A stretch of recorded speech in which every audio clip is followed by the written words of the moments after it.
एकादशी येऊ दे, कुठलाही सोमवार, मंगळवार, शनिवार, कुठलाही हप्त्यातला उपवास येऊ दे, नेहमी उपवासासाठी काय बनवावं कळतच नाही. साबुदाणा आणि भगरशिवाय दुसरं काही ऑप्शन दिसतच नाही.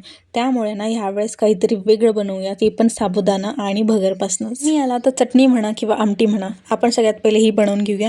त्याच्यासाठी मिक्सरचं भांडं घ्यायचं आहे. त्याच्यामध्ये थोडेसे शेंगदाणे, चवीनुसार मिरची, मिक्सरमधून ते छान बारीक काढून बाजूला ठेवून द्यायचं आहे. आता सगळ्यात अगोदर आपल्याला साबुदाणा आणि भगर भाजून घ्यायची आणि बाहेरच्या गिरणीतनं दळून आणायचे.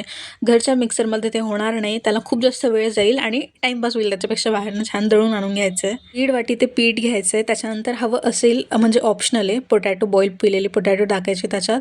त्याच्यानंतर ग्रीन चिली टाकायची बारीक चॉप केलेली आणि थोडंसं चवीनुसार मीठ टाकून त्याला पिठासारखं मळून घ्यायचं आहे. ते बाजूला ठेवून द्यायचं रेस्ट करायला. तोपर्यंत मग चटणीला आपण फोडणी देऊया.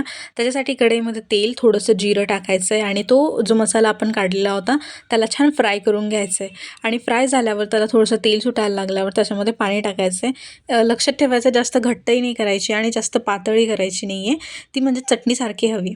त्याच्यानंतर गॅसवर तवा ठेवायचा आहे आणि आपण जे पीठ मळलेलं होतं त्याला छान छोटे छोटे उंडे करायचे त्याचे आणि पोळीसारखं लाटायचं आहे. म्हणजे खूप मोठीही नको, खूप छोटीही नको, पातळही नको, जाडही नको, अशी ती भाजायची आहे.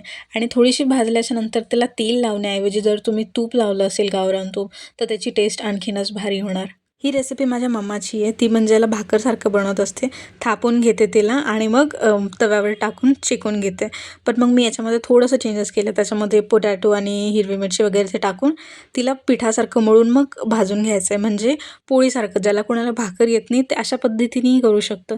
दोन्ही काही वेगळं नाही आहे, दोघांची टेस्ट छानच लागते. पण मग जर नवीन नवीन काहीतरी पाहिजे असेल तर तुम्ही असं करू शकता.